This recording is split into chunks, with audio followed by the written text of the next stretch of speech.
Kamusta na po kayo and welcome sa Usapang Tito Manny. Oras na naman po para magbigay ng reaksyon sa mga kaganapan po sa ating kapaligiran. First on my list, kaya naman pala ganyan na lang ang mga patutsada ni Atty. Harry Roque sa ating presidente. Kung mapapansin nyo, wala po siyang tigil sa kakadakdak. At yung ang latest niyang pahayag ay puppet daw ni Speaker Romualdez ang ating presidente. Kaya naman pala. Sabi po dito sa Inquirer.net, President Ferdinand Marcos Jr.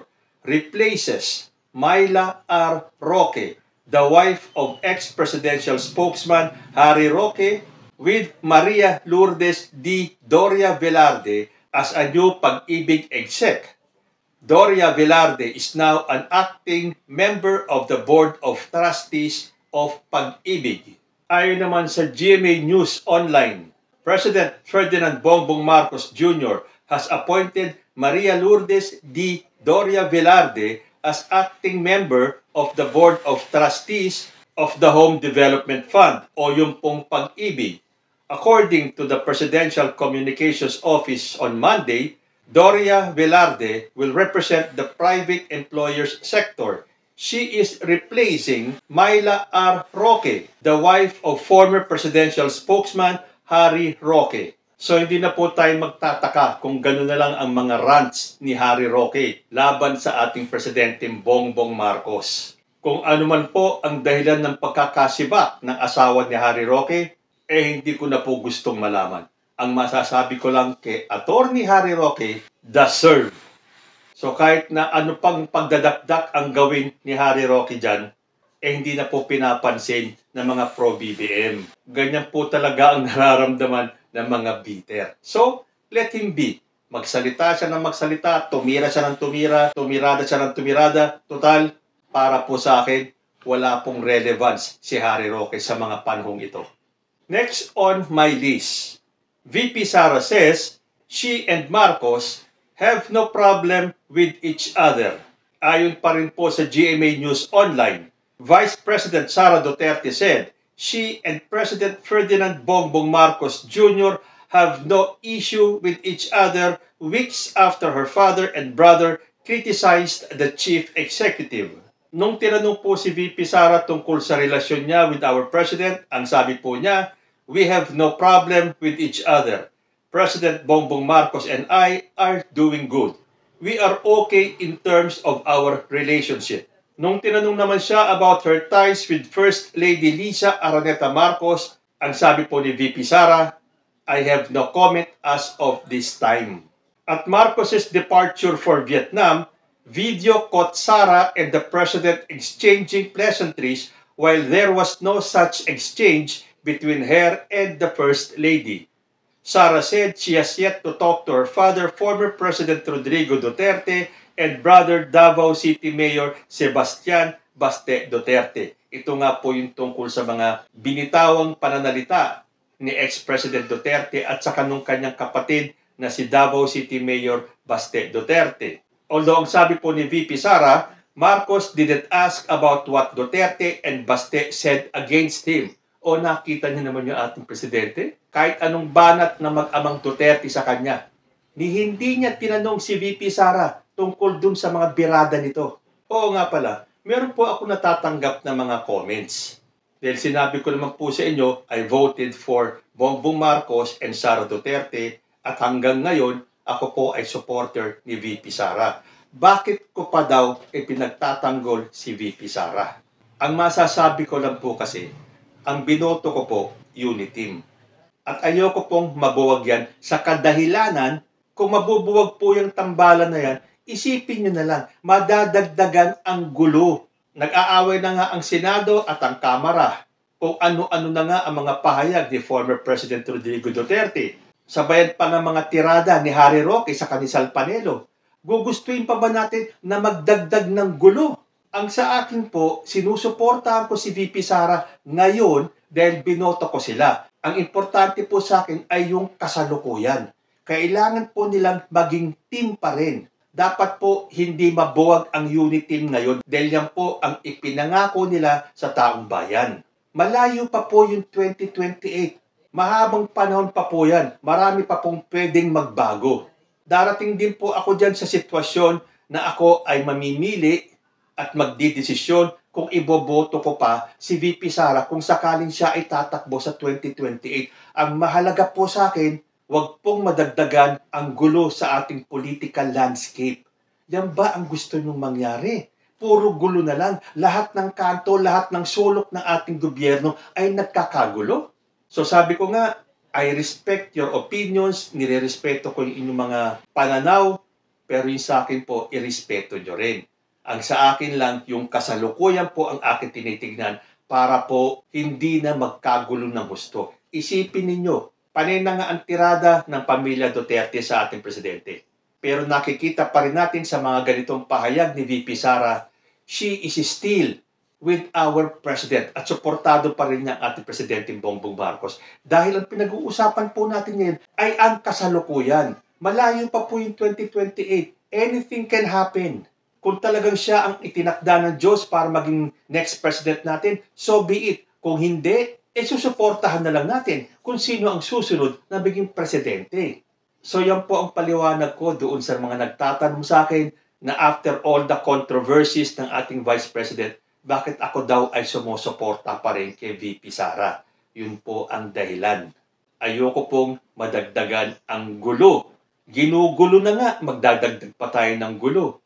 Huwag naman po. Total, ang kailangan natin ngayon ay magkaisa para sa kasalukuyan. At sana itong Senado at ang House of Representatives ay magkaayos na. Total, pumasok na si President Bongbong dyan sa usapin ng Chacha. At narinig na natin ang House of Representatives at ang Senado na susunod sila sa kagustuhan ng ating presidente para matigil na po, mabawasan na ang gulo sa atin.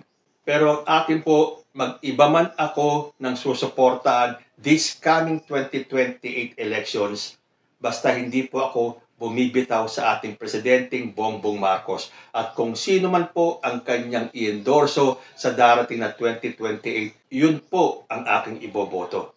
And I will support kung sino man ang magiging susunod nating presidente dahil yun lang po ang nararapat. Ang suportahan natin kung sino ang nakaupong leader. Dahil ang tagumpay po ng isang presidente ay tagumpay ng bawat isang Pilipino. And speaking of First Lady Lisa Araneta Marcos, meron po akong isang nabasang post dito. Ito po ay galing sa isang Yayam Dizon. Don't you see the pattern? They are implementing the same strategy they did with Imelda, hoping to get the same results. First Lady Lisa Araneta Marcos is domineering, control freak, corrupt, ostentatious, or Imeldific, etc., all of which are untrue, concocted perhaps by pathetic political operators. Pansinin nyo talaga.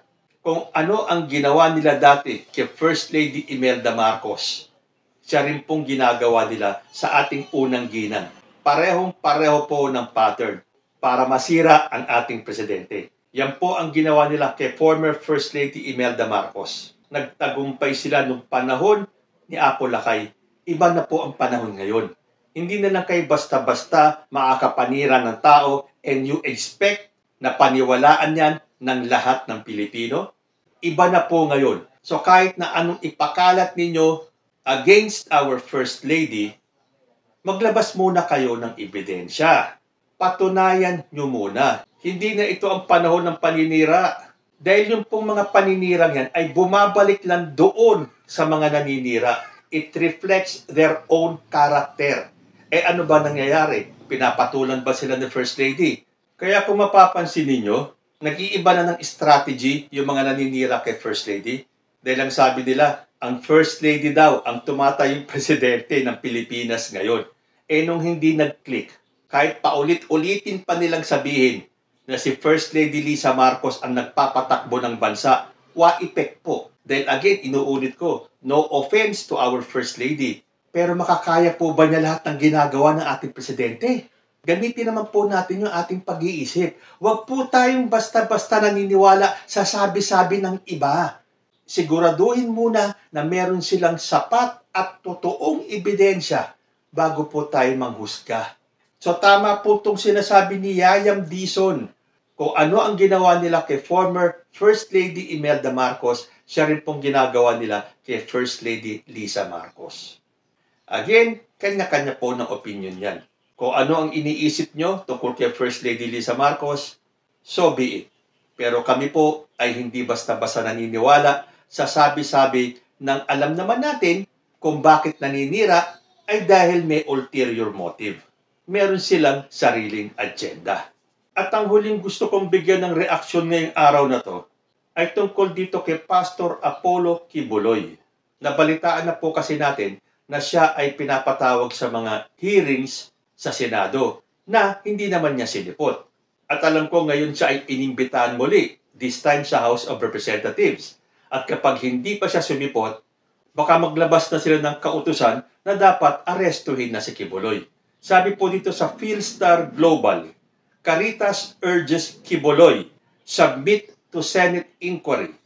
Caritas Philippines urged Kingdom of Jesus Christ founder Apollo Kibuloy to submit to the Senate investigations on allegations of sexual abuse of women and children.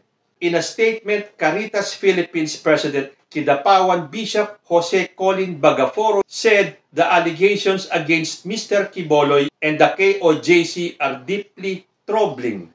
Human trafficking, sexual abuse, and other criminal activities, if proven true, represent a grave violation of human rights and fundamental dignity, especially impacting women, children, and other vulnerable individuals, sabi pa po ni Bagaforo.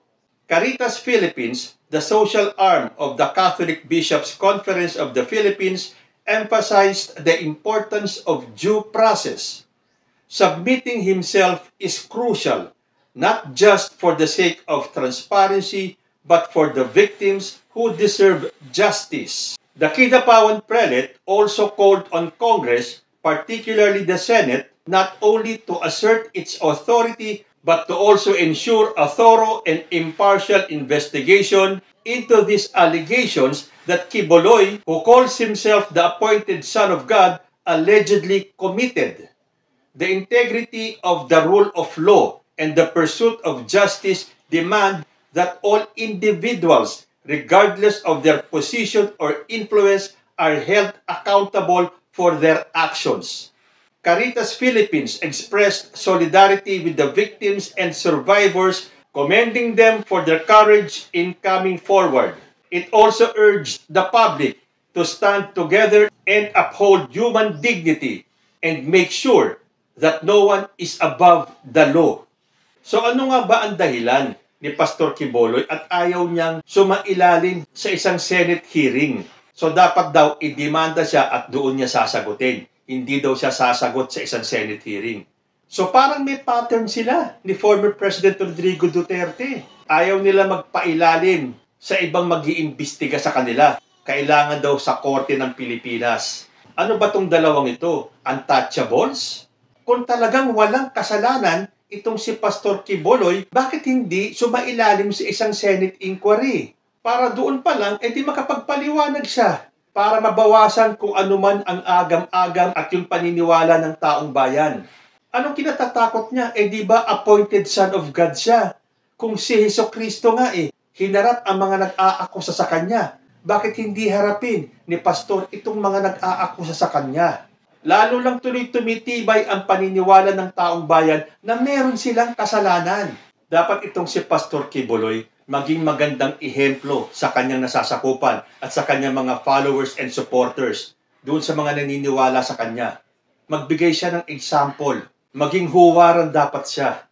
Hindi po kayo exempted kahit na kayo ay leader ng isang malaking congregation. You are not above the law. Ipakita niyo naman sa mga Pilipino what a good leader should be. Ito ang pagkakataon para malinis ninyo ang pangalan ninyo. At bago po ako magtapos, tandaan niyo po yung previous episode ko nung tinanong ko ang aking mga viewers tungkol po dun sa dumadaming bilang ng mga tao na gustong papasukin na ang ICC dito at paimbestigahan si former President Rodrigo Duterte. Ang resulta po ng aking survey, 98% po na mga tumugon sa aking katanungan ay nagsasabing oo, dapat nang papasukin ang ICC at dapat maimbestigahan na si former President Rodrigo Duterte. May kanya-kanya pong mga dahilan. May mga nagsasabing para mapanagutan niya yung kanyang mga ginawa at may mga nagsasabi din na para malinis niya ang kanyang pangalan kung talagang siya ay walang kasalanan. So salamat po dun sa mga sumagot sa aking katanungan.